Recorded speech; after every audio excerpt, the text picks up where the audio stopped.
exposing the fake martial arts journey of Rokas, the USDC creator, Ultimate Self Defense Championship, which should be called Ultimate WWE Championship because it's a lot closer to the WWE and its fakeness than it is to its realism of the UFC.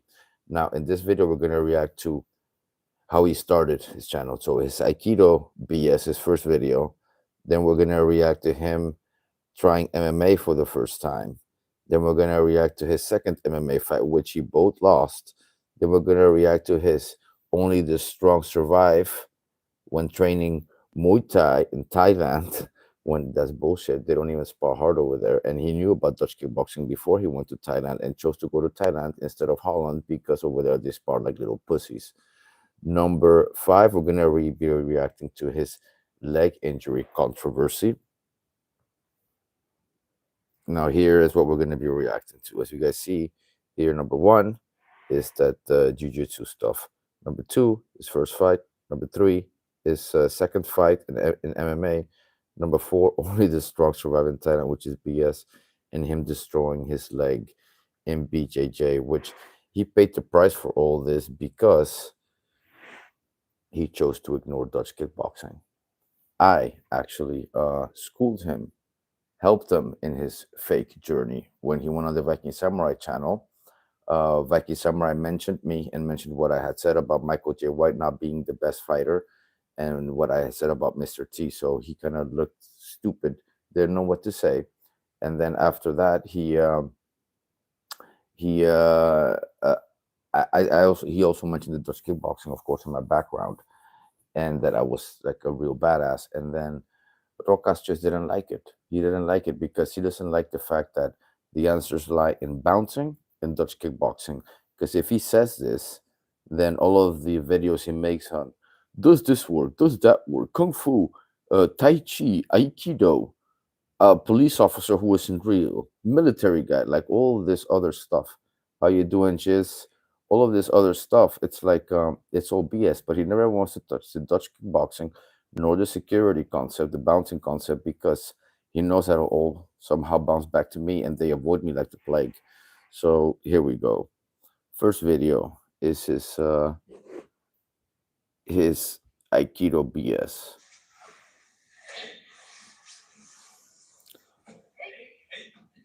So this is Rokas doing Aikido.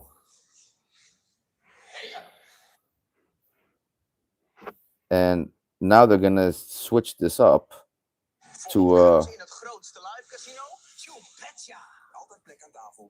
I can tell you guys what's gonna happen. They're gonna switch this up to they're gonna switch this up to going from the ground against someone who's standing or something. Let's watch this. Oh, I'm back to the beginning. Sorry, guys. Let me see. Here. So they're doing this on the ground BS. And then they're doing it from standing position. So someone's on the ground. And then somehow from the ground, they're going to flip the guy that's standing. I don't know, man. Last time I checked, he broke his leg. I guess that's where he's at right there. All right, now, next video. It's his first MMA fight. Hey everyone, this is Rokas, aka the martial arts journey guy, aka the ex-Aikido guy. For those who do not know me, I've been doing Aikido for about 14 years until I decided that it sucks. I mean, well, I'm sorry, I mean, it doesn't work.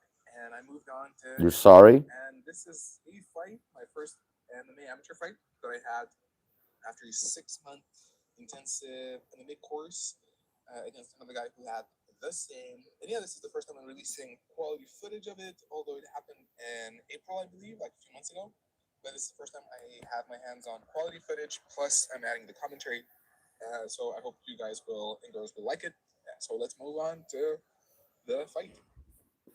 So there you go. You see my opponent here on the right. I am here on the left. I really wanted to go for a straight knockout, so I really went for it. Here you can see a combination.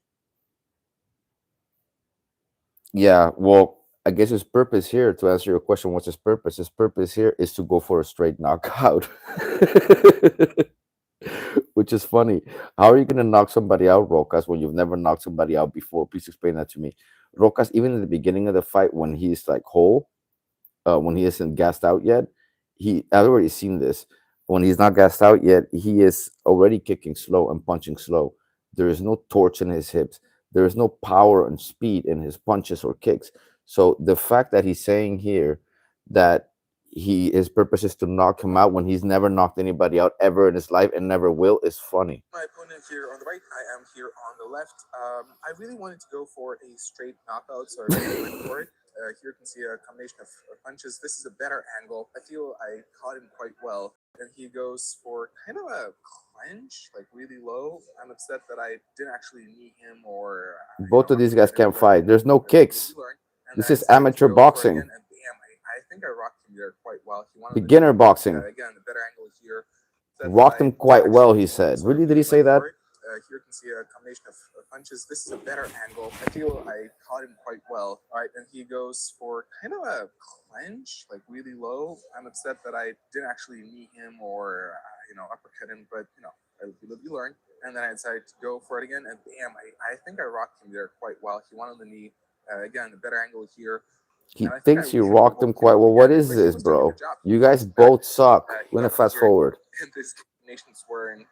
I didn't mean... but again, I really wanted to... Look at that low kick. Quick knockout. That low kick sucked. Your kicks suck, bro. Look at this. What is this? So yeah, some slips here in between. It just kicks. But again, I really wanted to... With no setup. Quick knockout, which is, I feel, my mistake. I shouldn't have done that. So this is not just bad, it's horrible, bro. So he loses this fight. I'm gonna fast forward because they go to the ground and talking about a knockout, bro. At the end, they're both moving super slow. Let's see. Boom, boom. At the end, they're both moving super slow. I'm gonna fast forward again. And yeah, but just coming back to the this is the end. Moving that head, I feel I did fail at moving my head enough. Look at this. What is this? What is this, bro? Barely like damaged in punches. But yeah. Yeah, and here, keep in mind, guys, he prepared for this for 6 months. So he went from his Aikido bullshit to preparing for an MMA fight in 6 months. Bro, it's not a police academy. Police officers train 6 months. To be fighting, it takes way more than 6 months. And then he's disappointed he didn't do good in 6 months with his Aikido background. It's like, I'm trying not to curse. I wish I would have done that more. He was really throwing a lot of those kind of a haymaker hooks. And I could have avoided them and avoided so much damage if I could have moved my head more. But what damage? You guys have zero power, both of you. No knockout power. That's why nobody's gone down yet. Again, I said I'm... And then he said that somebody said that his opponent had a really good chin because he hit him so many times it didn't go down. No, he didn't have a good chin. You just don't have any power. If you don't have any power to knock anybody out, then obviously they're not going to go down. I was puking for the next 20 hours.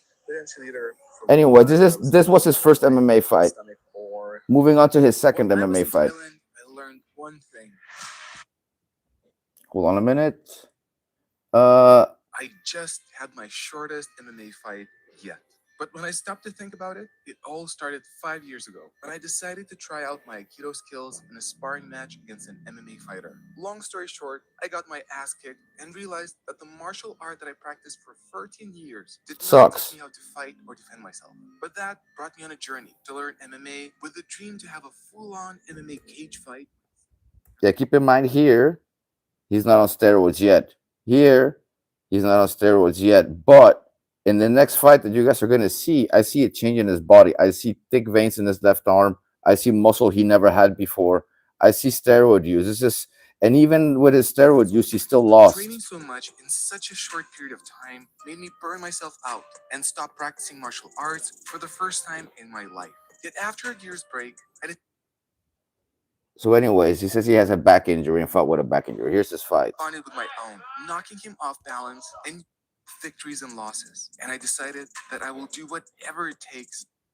So here it is. Into the fight. I went into the center of the cage quickly to take the space. I then clipped my opponent with the right. We then went for an exchange, trying to find our reach, both being challenged by the fact now I have a feeling this video sped up. A kick and responded with my... Let me just say that this video is suspiciously looks funny. I don't know if it's purposely made with bad quality so it looks faster, or if it's actually sped up. But the way everything is moving looks funny to me.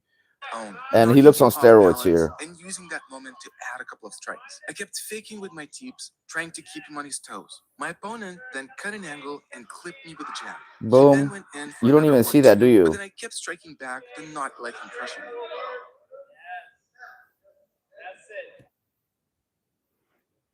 If Rokas had came to Holland and practiced kickboxing like I would have suggested him to do, he would have done way better in these fights. But instead, he chose to be a pussy and ignore the Dutch kickboxing.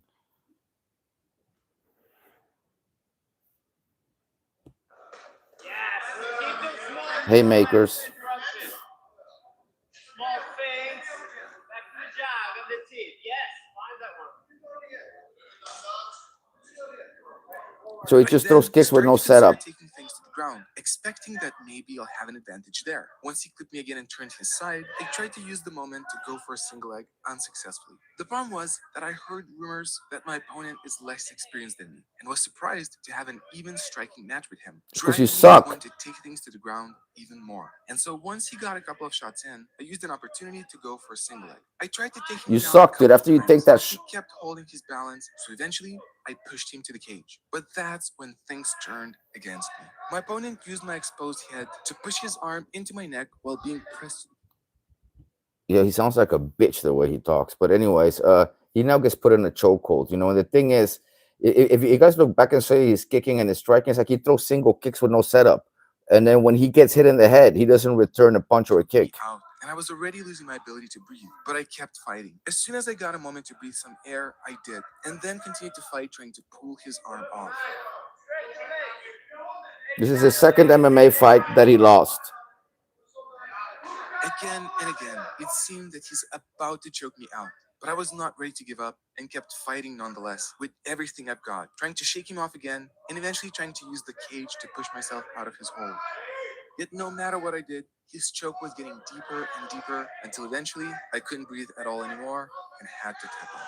I was sitting there realizing that I just lost yet again. Thoughts were rushing through my mind. You suck. Most of them were doubts. I started asking myself, maybe this is a sign that fighting competitively is not for me. Maybe I'm just not good enough for it. After all, I trained so hard and for so long and took still steroids. lost the fight. But then as soon as I left the octagon, I began doing what I always do. I immediately started asking for feedback to learn from my experience as much as I can. Starting now, next, This is the new iPhone 17 Pro. is going to be Here we go. Oh, that's so hot. While I was in Thailand, I learned one thing. the Thailand training. Now, keep in mind, before I get to the Thailand training, this guy went to Thailand because he's too afraid to come to Holland. In Thailand, they spar light. So he says here, and I quote, only the strong survive on training at Muay Thai in Thailand. This is BS. He knew that Dutch kickboxing is where this is the case, not Thailand. Crazy. But let's get to the beginning. 5 years ago, I quit traditional martial arts and began training combat sports. I traveled. Yeah, blah, blah, blah, blah, blah. Now let's get to the Thailand part. Because I'm curious to see what he's doing in Thailand. Not only did we do countless amounts of striking the mitts and the heavy bag, we also did 5 rounds of sparring, and then they call it sparring. Where's the sparring footage? I want to see the sparring footage. It was 30 degrees Celsius outside. Oh yeah, very tough. Come to Holland and train in the cold, sparring the giants, sparring actual tall people who try to knock you out. See, in Thailand, you can pay to look cool. In Holland, you can't do that. A bunch of beasts. I later found out that one of these coaches was Rafael Fizia, the currently ranked number. Yeah. Dutch kickboxing. If it ain't Dutch, it ain't much. What else did you guys do? Was given by both coaches were amazing. It was exactly what I was looking for. So right after that high kick, that low kick was too low, by the way. That low kick here, let me see that again. Both coaches were amazing. It was. You guys see that? That kick right there is too high. And what is he doing putting his head all the way on this side? You could get nailed really badly like that. I don't know if he's teaching them how to not do it or how to do it. But that just sucks. He agreed to let me join, and I was not disappointed with the training. The level of the coaching and the details the group was given by both coaches were amazing. He agreed One to more let thing. me join. You guys see the movement here of the foot? Was not disappointed with the training. The level of the coaching. That movement with the foot For After kickboxing, that is learning not that I've been training convenient for some time now, and that I because you're had gonna an throw a amateur low fight kick right after that. before, So he you agreed to shouldn't let me turn your join, foot and this I was much, not this disappointed much when you're gonna coaching. throw a The low level kick. of the coaching and It the just takes too capability much that was time. It's given too by both slow. coaches were amazing. It was Hey, exactly what I Galatarian, was how you looking doing, for. bro? So right Shout after out. class, I asked Mac if I can join the classes again tomorrow, and if he would be available to give me a private class after that. Slow. Luckily, he said yes to both requests. Let me see Right that after again. class, I asked Mac if I can join the classes again tomorrow, and if he would be available to give me a private class That after was too that. slow, Luckily, he and said it's yes low to both. intensity. But then a group So I don't see any "You're a sparring. beast." And then it occurred to me. I've been training so long and so hard with so many different beasts that even without realizing it, in the So long and so hot with so many different beasts. Bro, I sparred Melvin Manhoef here in Holland. He was trying to kill me. That's a beast, okay? But Remy Bonjaski, I trained over there. Peter Arts, Mike. I train with so many people in Holland, bro. I train in so many gyms. Here are the real beasts. You're training with a bunch of pussies. You won't even really name the names. So many beasts. What beasts, bro? You're not even sparring. Dude, like you lost 2 amateur MMA fights against eyes nobodies. of some other people, I have become one myself.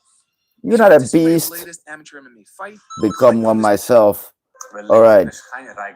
Next, we're gonna do.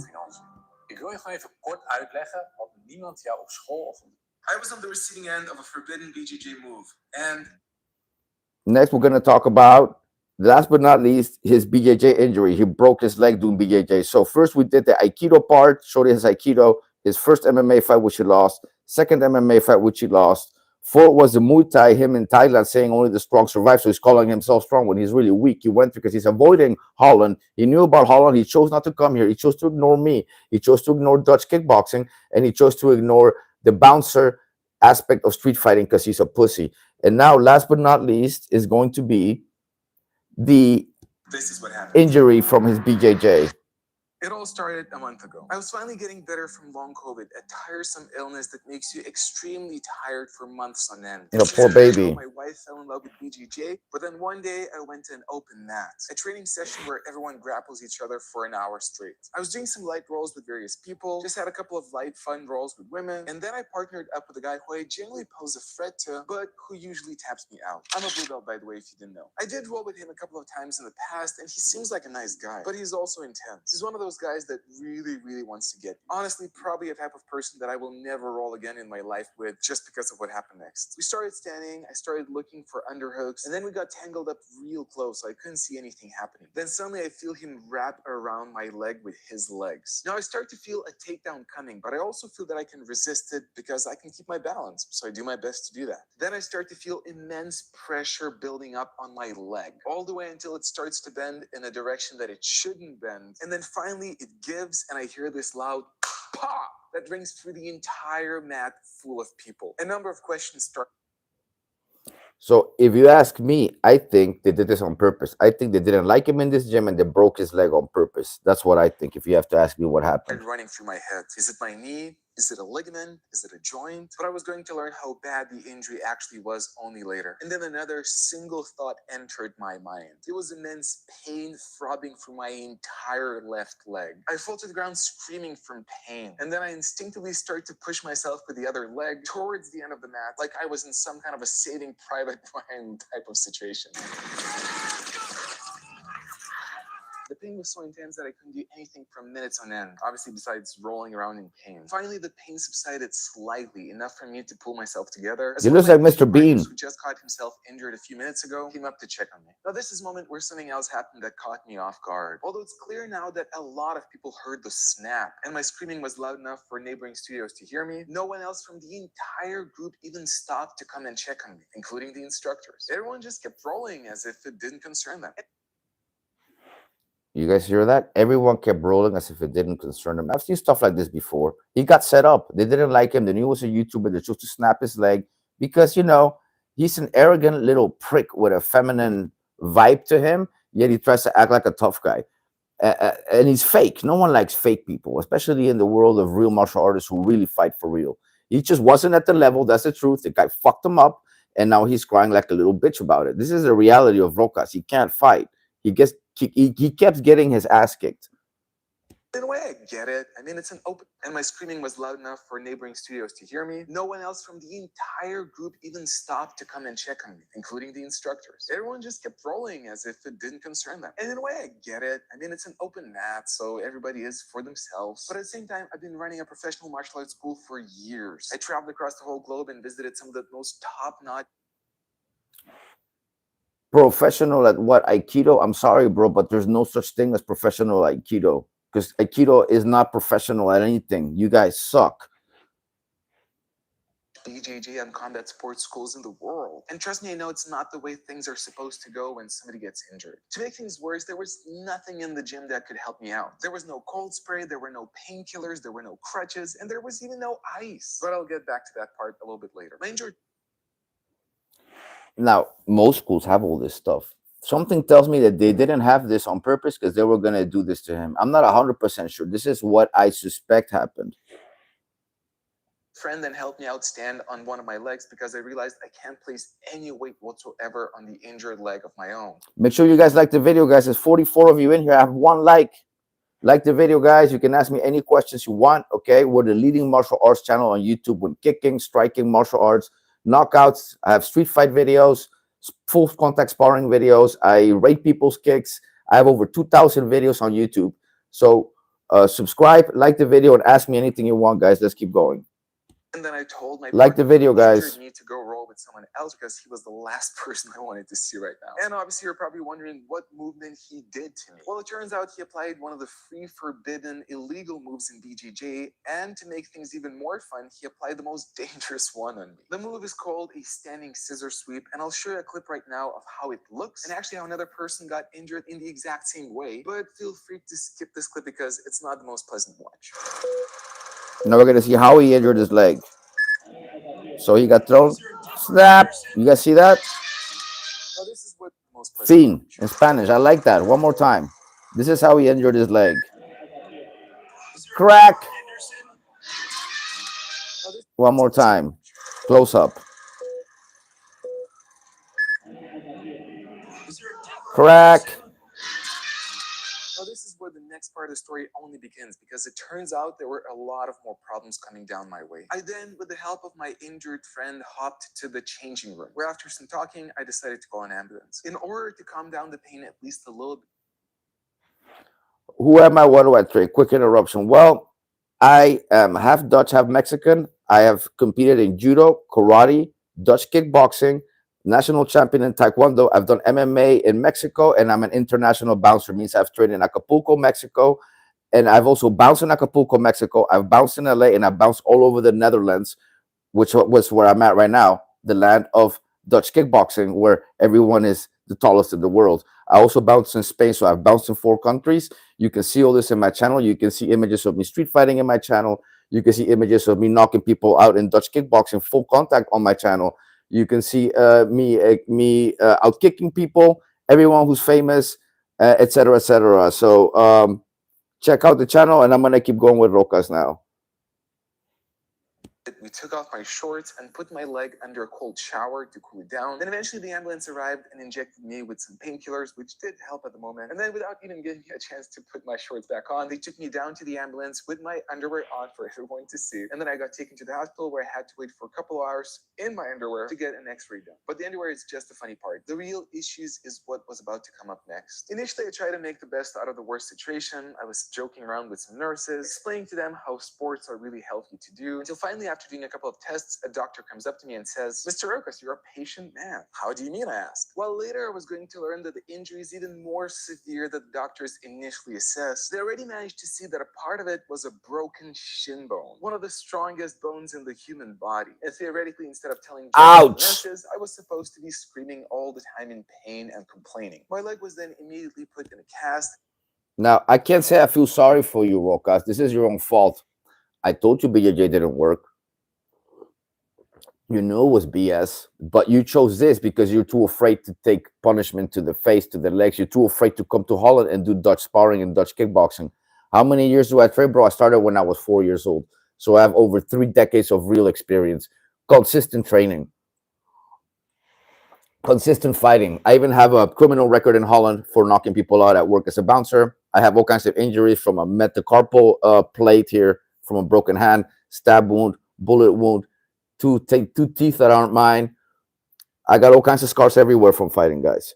Okay, so let's keep going. His I was injury. moved to a hospital bed. I was told that the surgery was going to happen the next day, but then the next day I was told that the surgery is going to happen the next day. And then the next day I was told that the surgery is going to happen the next day. The doctors initially told me that the surgery is not going to be a difficult one, so they kept postponing me because others had a bigger priority. But then after spending 6 days in the hospital bed with a broken leg, another surgeon came down who was going to perform the surgery, and he explained to me that the reason they were postponing me was actually a different one. It turned out that my surgery is going to be a very complex one, and while initially this is how optimistically I felt, whether I am upset about it or not, it does not change a thing, and it's not the first time I have an injury. So I just try to be as positive as I can be, looking at the upsides versus the downsides of it. I won't. The Prophet sallallahu The downsides versus the plus sides of it. I mean, what is he talking about, guys? What plus side? There is no plus side to getting injured like this. It doesn't exist. Okay, there's no plus side to this. It's a he's just coping at this point.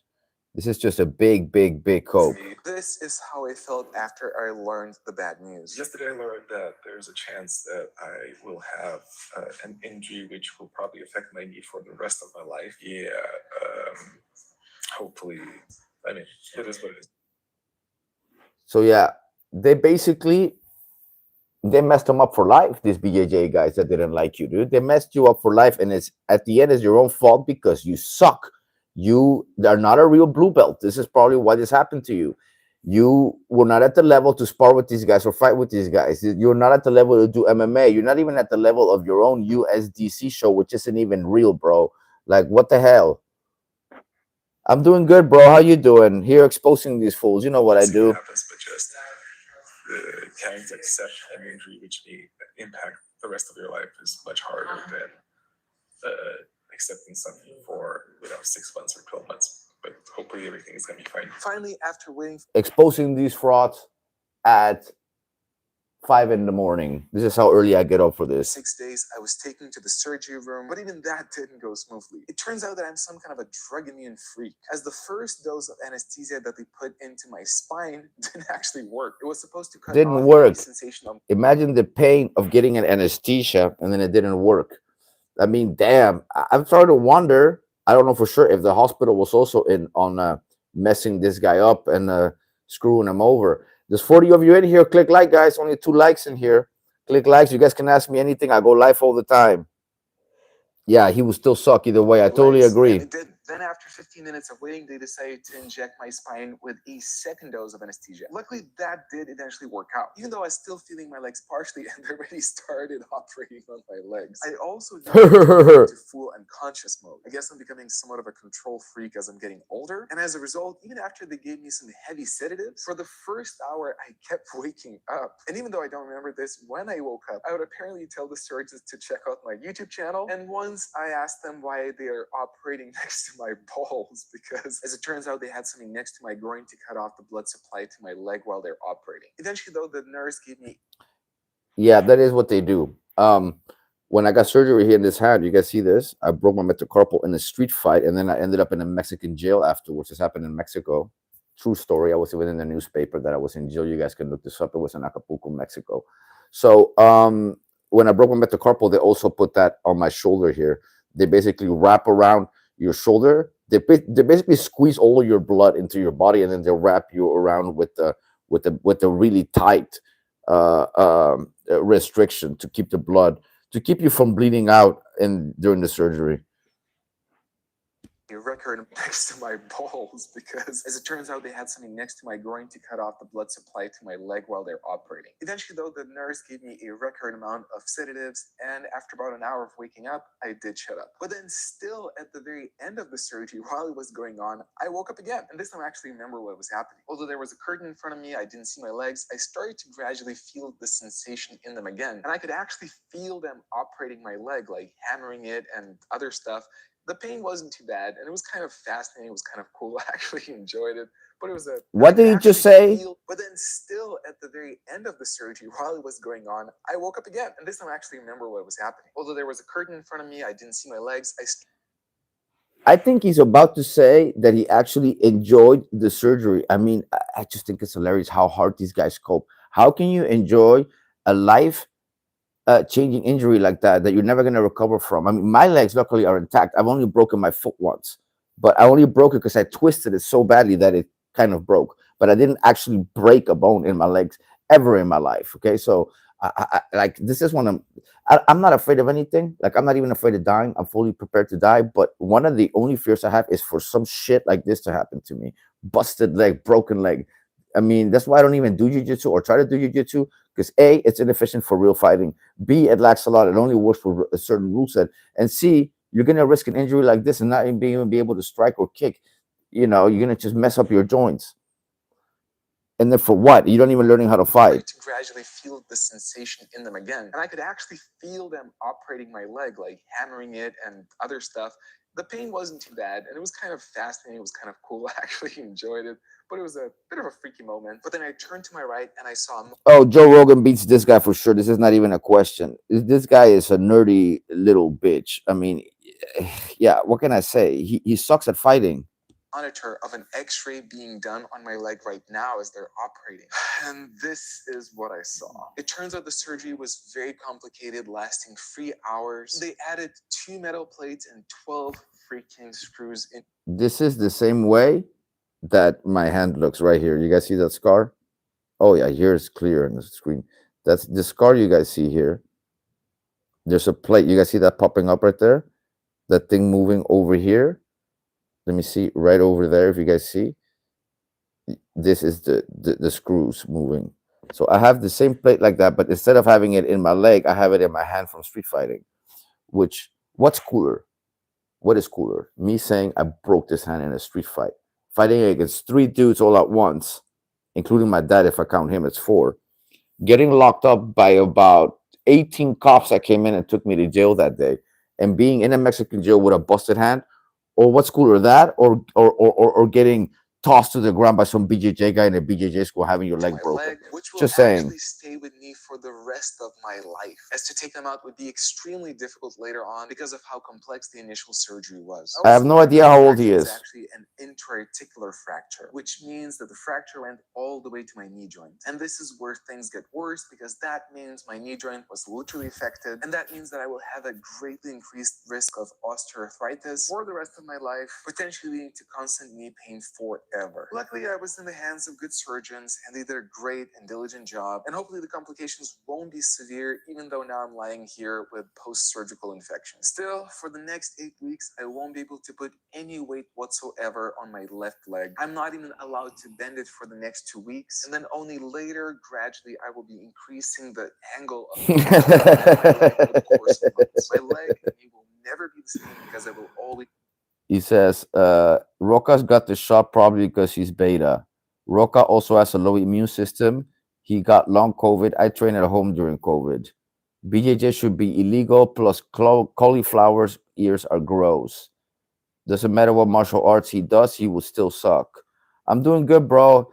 20 of you in here, make sure you guys like the video. There's only 3 likes in here. I answer everyone's comments, so comment, ask me any questions, and let's keep going to the video. Have an increased risk of injury on it. I'll be honest, this did make me reconsider my relationship with martial arts. Lying in the hospital bed, considering the lifelong implications this experience will have on my body, I kept asking myself, do I really need this type of risk in my life? What if something like this happens again? Even before I had this injury, I learned that both of my meniscuses...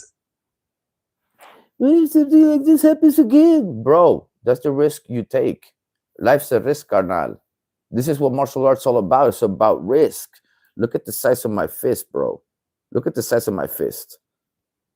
My fist is literally bigger than Peter Arce's fist, even though he's way bigger than me. I'm only 5'9". I live for fighting. I grew up rich. I love this shit. I wouldn't want to do anything else. You know, he's considering whether he should quit or not. Really, though. and Coward. my knees are torn. And it's only a matter of time until I will have to have additional surgeries if I will continue doing combat sports. It is still difficult to say how much I will continue doing martial arts once I recover. Obviously now I feel down, and maybe after I recover I will forget about all of this. And despite the fact that my knee will forever be affected and I will always be more susceptible to knee injuries now, I won't be surprised if I will still come back to the BJJ mat, but I will probably never come back with the same intensity or passion. Come back to the BJJ mat, bro. How stupid are you? I've already said it in the Viking Samurai channel. I've already said it indirectly to you. Viking Samurai told you the things I've said. You see my videos. He knows BJJ doesn't work. Like, he got hurt. Now he's still gonna go back to it. Why? Just because you're afraid of real fighting, you're afraid of real sparring, you're afraid of taking punishment to the head. Think about it. If this guy had worked on his legs, worked on the Dutch kickboxing, actually conditioned his legs, like your buddy also even talks about, Gabriel Varga, who I've also exposed. If you had done that, then maybe you wouldn't have broken your leg. Maybe your leg would have been stronger instead of weaker. I mean, really, you cannot make up how stupid this guy is and how smart he thinks he is. This guy is the definition of the Dunning-Kruger effect. What is the Dunning-Kruger effect? It is when stupid, incompetent people like him think they're smart and competent. By the way, you look like Mr. Bean's son. As before. I also wish that this story would be an educational story to all BJJ gyms and academies across the whole globe. My intention here is not to blame someone, but to make... If he's in his 30s and has too many losses in combat sport, then it's time to move on. No doubt. I agree, Shiz. It's time for him to move on. Instructors think. Do you have a protocol in place of what to do when somebody gets injured? Do you have the right equipment for it? Is your staff trained for it? Because let me tell you, rolling around in pain when your leg is broken and everyone ignores you and then needing to call the ambulance yourself, it's not a great feeling. And it's obviously not... Yeah, it's not a great feeling. I'm amazed at how he's in denial about the fact that they set him up. They set you up, fool. They didn't like you there. They set you up. They didn't give a damn about you. And I'm sure that this goes differently with other people when they get injured. I am sure of it. Something that would raise the prestige of an academy. Also, education on what moves are illegal and strong emphasis on safe rolling etiquette is something that I would like to expect from all academies. Unfortunately, as much as I used to love the gym where I was going to, that's not really part of the program. And I'm dead certain that that's also missing from so many academies across the whole globe, which are all simply going with the flow instead of trying to prevent a disaster. And by the way, if you're worried about the Ultimate Self-Defense Championship Season 2, don't worry about it. Everything is still in place. It's being edited. The Ultimate Self-Defense Championship is more like the WWE fake championship. And the plan is to have it released on September 8th, and there should be no more delays. I'll just have to do some editing in my bed with my broken leg, which is not awesome, but it's doable. And if you can't wait for USDC 2 to come out, you can check the Patreon page below. So, moving on. Okay, now I'm going to move on to this here, just as a bonus, because I wasn't going to talk about this, but just as a bonus, I'm going to move on. I put 8 martial arts experts into nightclub self-defense situations. I put 8 martial arts... Now, before I get into this nightclub martial arts situations, keep in mind, I'm an international bouncer. I bounced in the biggest clubs in the most dangerous city in the world, Acapulco, Mexico. I was head of security in the biggest club there. You guys even know what that means? That means I had some hardcore motherfuckers in the club. Everyone from corrupt military, corrupt police, because everyone's corrupt in Mexico, to actual cartel members. This was La Barbie's favorite club back in the days. So I had kidnappings happen in the club, brawls, fights. I mean, so many things happen in the club, too many things to even mention. I bounced in Mexico, I bounced in LA, I bounced all over Holland. So I'm really going to give you guys a good reaction to this stupid 8 martial artists try to survive a bar fight. And I haven't seen this yet, so fresh reaction. Into nightclub self-defense situations. Including a special forces soldier, a Krav Maga.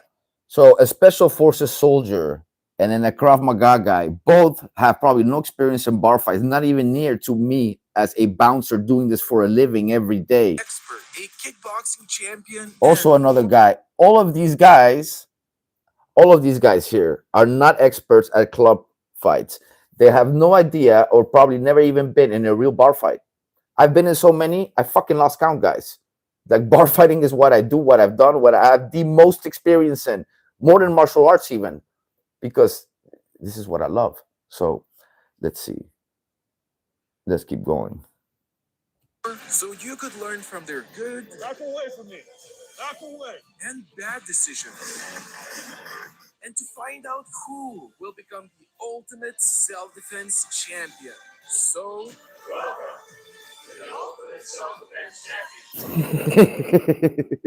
I think that part is really funny. How he has them all lined up like sheep, and they're all like, "Welcome to the Ultimate Self-Defense Championship." Like if I had joined this bullshit and they had told me to line up with them like this, like a bunch of sheeps, and all say the same thing at the same time, I just wouldn't do it. Is Rokas even in here? I don't see Rokas. Where's Rokas? Of course, Rokas is not in here himself.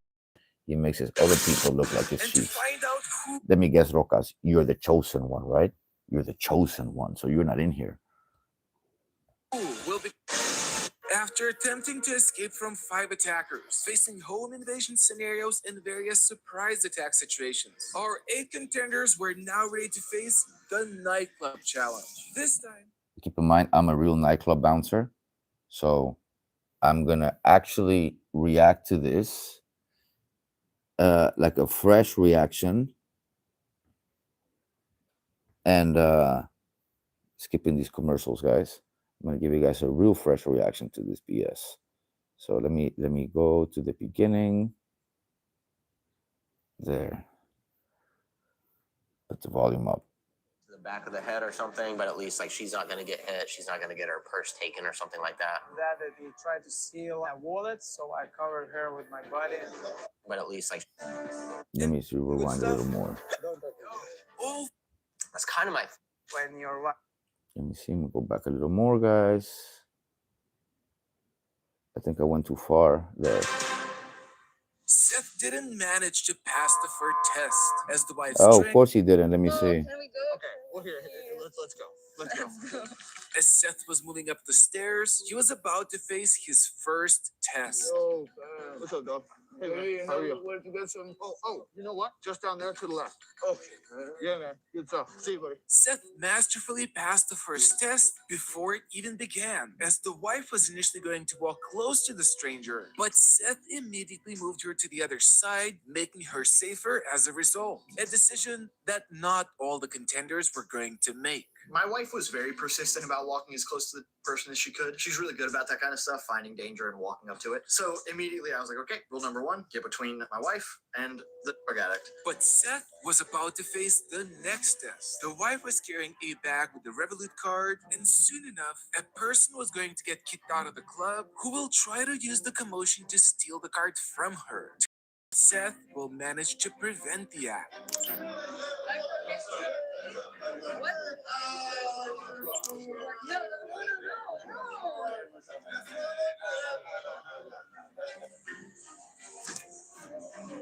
What's up? Oh, dang, this place is popping. I need my wallet. Your wallet? Yeah. Okay, I have my wallet. Let's get drinks. Seth successfully passed yet another test as he placed himself in between the pickpocket and the wife, preventing the theft. But the next test was going to challenge him. So let me get this straight. The pickpocketer was going to steal her card while the security guard is kicking him out? Really, though, the level of stupid. What's up, man? If you want a picture, please ask. I will always try and take it. What Seth didn't know, though, was that while he was taking a picture with a fan, the wife was going to get a drink where 2 men were planning to put sugar in it. And since the wife is allergic to sugar, that wouldn't be good for her. Testing to see if Seth Put sugar in her drink. The wife's allergic to sugar.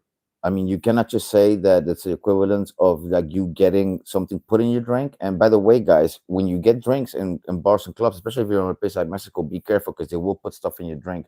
I always tend to order stuff that's close, like a beer. One time in Mexico, I had a beer and then I went out to smoke. And then by the time I went out to smoke and came back, someone had already put something in my beer. I had a few sips and I started to feel horrible and I left. They definitely had put something in my drink. So be careful about stuff being put in your drinks at clubs. Will manage to protect her this time. I could feel that my wife wants to run away. I'm not going to be a jerk to this guy. She'll take the... Heb je ooit gemerkt dat niemand je leert? Okay, so yeah, I'm gonna react to this right now. Let's just skip this commercial. But yeah, it's amazing that these scenarios that they're being placed on are not really real scenarios. You know, they're kind of fake, guys. What a jerk. Yo, come on, let's do it. Wait, come on, just right here.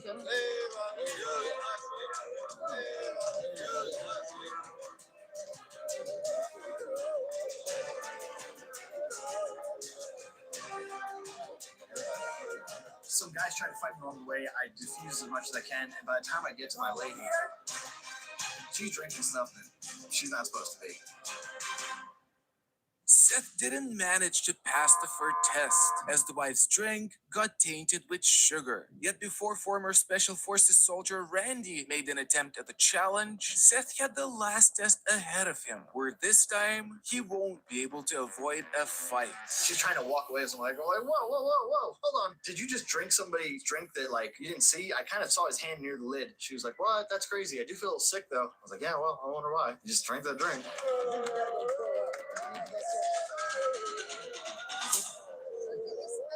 Let's go. I think you gotta go.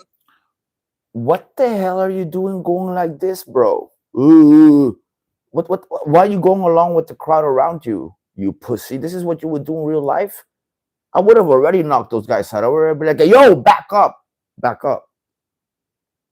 push people back, right? 3 guys. Come on, dude. What the hell is this, Sensei Seth? Not only is it bad acting, there's some realism to it, but when I see the parts that are real, I see them failing. Like, this should be a big fail. The way he's acting here, Like, yeah, well, I this wonder why. You just drank that drink. this right here is a big fail. Him doing this. What is this?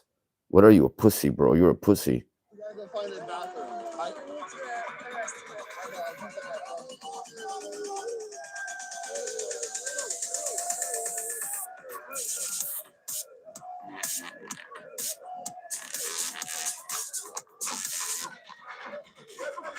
Okay.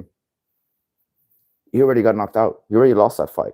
That fight, he already lost. He already got hit at least 3 times. And also with an object. You don't have the luxury of this in bar fights. And let me make one thing clear. If you guys see me spar shit, you will see that my defense is really good. Why is my defense really good? Because in bar fights, club fights, you have to be good at moving back. Most of the time, you're not going to always punch people. There's some people you can't punch.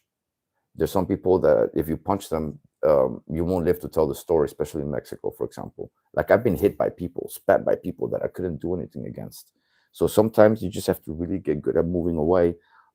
Sometimes you won't have the luxury to hit back. You'll only have time to move away from a shot and then go back to doing something different. So you don't have the luxury to get hit the way he did here. This is already a loss. Let's start count. 1, 2, 3. Yeah, he got hit 3 times, at least 3 times. Although it may have looked like Seth defeated all the attackers without getting hurt, he got sucker punched by someone from the back. A nasty but common strategy in nightclub fights. And even though Seth mastered Was that all the Batman? I attackers guess without Batman getting gets in a hurt, lot he of club got sucker fights. punched by someone from the back. A nasty but common strategy in nightclub fights. And he Bro, I mean, I know you also wear Batman shirts and shit, but why put a Batman clip in a nightclub fight? How about Roadhouse? Why Batman? Freaking nerds, though, for real. Though Seth masterfully avoided one of the strikes, what made things worse was that he got hit by a wrench, making this a clear knockout and causing Seth to fail the test, as he didn't mind what was happening behind his back enough. I want a divorce. I'm sorry. What, bro? Okay. One of the most common things as a bouncer, you will get hit a lot in the back of the head without seeing it in brawls. Like, there's nothing you can do about it. You can look as much as you want to. Your level of situational awareness will increase as a bouncer, but you will always get hit in the head, in the back of the head sometimes. Like, it's inevitable to get hit in the head. So what Rokas is saying here now is it's true, but it's bullshit in the sense that Sensei Seth could not have seen everything around him. And when you're not used to getting in club fights and you're only used to fighting like stationary against one person, your parallel vision is not as good. You tend to focus more like this when your adrenaline is high. But with the more you do it, the more you get in club fight, the more you get into brawls, the more you're able to also fight and have like a broader range of seeing everything. So it's even harder to see everything if you're not used to fighting at clubs. How you doing, Kalait? How you Marry doing? the girl I Hi, went everybody. to college with, and you just don't do that, apparently. I don't go to stuff like this for this reason. It was like a hyper exaggerated version of exactly why I hate this situation. Every dude is looking to just dance on a woman. The drink thing, gosh, she's so eager to drink. Elke dag een nieuwe missie, elke dag een nieuwe. Yeah, this is why he doesn't put himself in these situations. How about you, softies, try bouncing for real? Try bouncing for real, and then you have to fix all these problems. And you're the guy that gets called up by some dude, like Sensei Seth. That's literally my job, right? Sensei Seth will walk up, hey, excuse me, Mr. Security Officer. I got 3 people over here bothering my wife. Can you please handle them? And then I will go over there and manhandle those 3 guys that you have no idea how to handle, bro. This is the difference between me and all of these stupid motherfuckers in the USDC. They can't fight. They're not the real thing. They're all fake. And this right here, the bar fights prove it. This is the place where it's more than likely that you'll get into a fight. It's always going to be bars and clubs. Us bouncers were literally the only ones that actually fight for a living. We're the only job that actually fights for a living. So you could bring in soldiers. You could bring in Aikido people and karate people and kickboxers, but it doesn't really mean anything. In the next 3 scenarios, and before we get to see some epic fighting later in the episode, first, let's find out if special forces. I've been pushed like 4 times already. It was just time. But before we see Was Seth that guy in the really next 3 scenarios, jumping and around? Before we get to see some Yeah. epic fighting later in the Right. episode, first, let's find out if Special Forces soldier Randy will be able to see the sneak attack and pass all the other tests. We met at the bottom of the stairs with my wife's character. Me also good. Yeah, things are good. Yes. How was your job? Yo, man. It was good, thanks. Yo, How about you? man. There was a guy trying to buy or sell drugs to see people that are mentally disturbed or whatever. Not uncommon, just to bypass and keep going. So that's what I chose to do. Yet, even though nothing happened this time, it would have been wiser not to let the wife engage with a stranger. And that's a soldier for you guys right there. See, I always say this: soldiers suck at fighting. Soldiers suck at situational awareness. Soldiers suck at regular civilian street situations. If they don't have a platoon, tanks, long weapons, and an entire army with them, they suck at fighting. Soldiers, you suck at fighting. Okay, so Krav Maga doesn't work. Military martial arts doesn't work. You can see it clearly here too that this guy has no idea what the fuck he's doing, and it's just unfortunate that people actually listen to these guys, because it's dangerous to listen to guys like these. They don't know what they're doing. I've had many soldiers at clubs getting fights at clubs. Soldiers, you will know people are soldiers at clubs. You know why? Because they will tell you. They will brag about it. They will act as if they're super badass because they're in the army. And to lead her to the other side, causing Randy to fail the first test. But without even knowing, the second test was just ahead of him.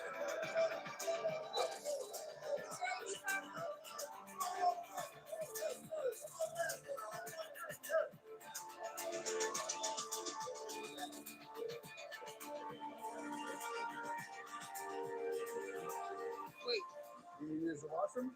I need a wallet, but where's my wallet?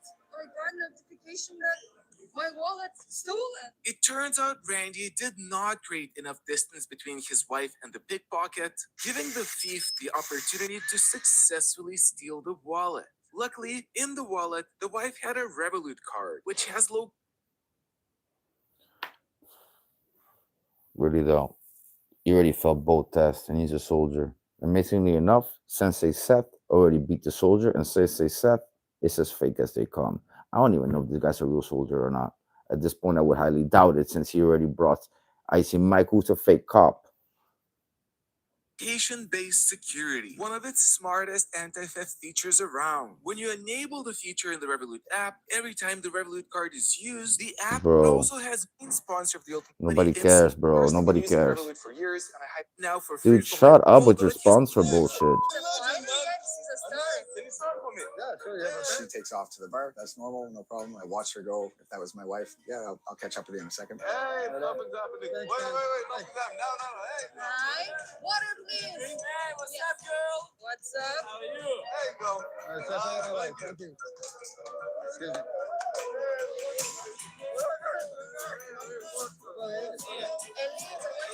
All right. You should never be letting other guys push you like that. And if you see a push coming, you see it coming. How do you not see a push coming? You know what I do when I see a push coming? I come right into it.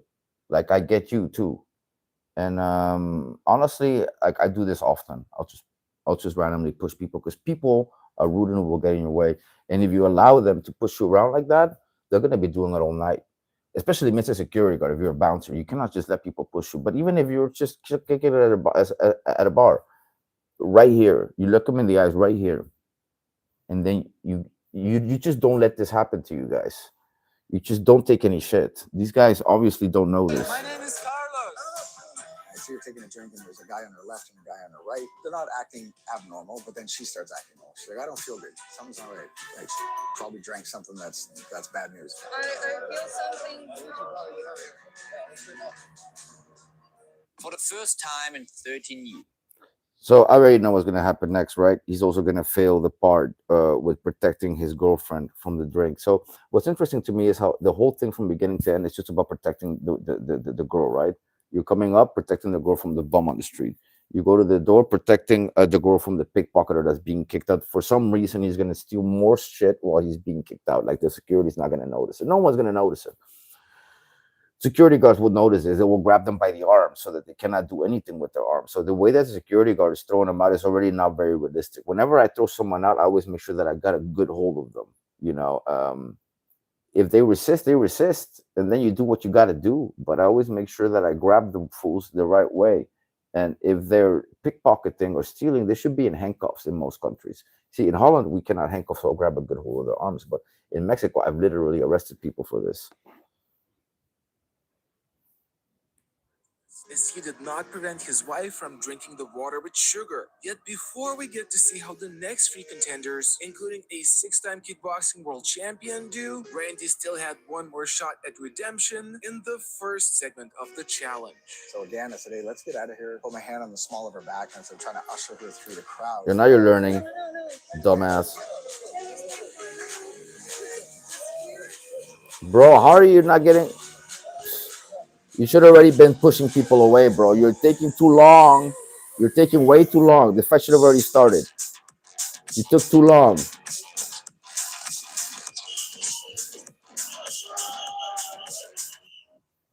All right.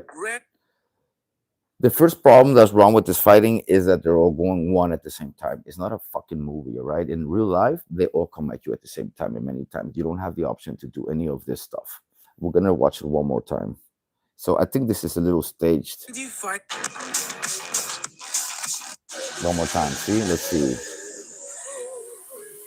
So as soon as he throws his shot, these guys were already all gone at the same time. They're going one at the same time. What's this guy waiting for? What's that guy waiting for? Like, what are these guys waiting for? One more time. This guy's waiting. No, this guy's waiting. What are they waiting for? Again, it's not a Bruce Lee movie. Randy finally achieved his redemption by not Did he? allowing himself getting crowded, noticing and evading the sucker punch, and then clinching to prevent further wrench strikes. Although Last time I Randy checked, this was a finally hit, right? achieved his redemption by not allowing himself getting crowded. Isn't that a hit right there? Didn't that connected on his back? I don't know what you're on, Rokas, but that connected. Although ideally, Randy himself would have chosen. All right. He's also dead. He got hit in the back of the head with a stick. He's gone. He's dead. He's knocked out. He didn't redeem. There's no redemption here. Rokas is just trying to make the soldier boy look good. Unbelievable, bro, how fake this is. How do I feel? I mean, it all happened pretty quick. It's fine. It gets you thinking, you know, on your toes. Realistically, in a scenario like that, the best course of action would have been just to get out of there. Yet with 3 tests failed, Randy so far didn't manage to surpass sumo champion Seth in this challenge. But the next 3 contenders, including... Yeah, we're going to get to him later. All right. Now, I have put out a challenge, a morning challenge for all these fools, these YouTubers, martial artists, and that is to do a full splits early in the morning, which is how I'm going to end this video. Full splits at 5:35 a.m. So this is the splits challenge for all you YouTubers, fighters, UFC fighters, kickboxers. Do the splits. Till the next video, guys. Catch you later.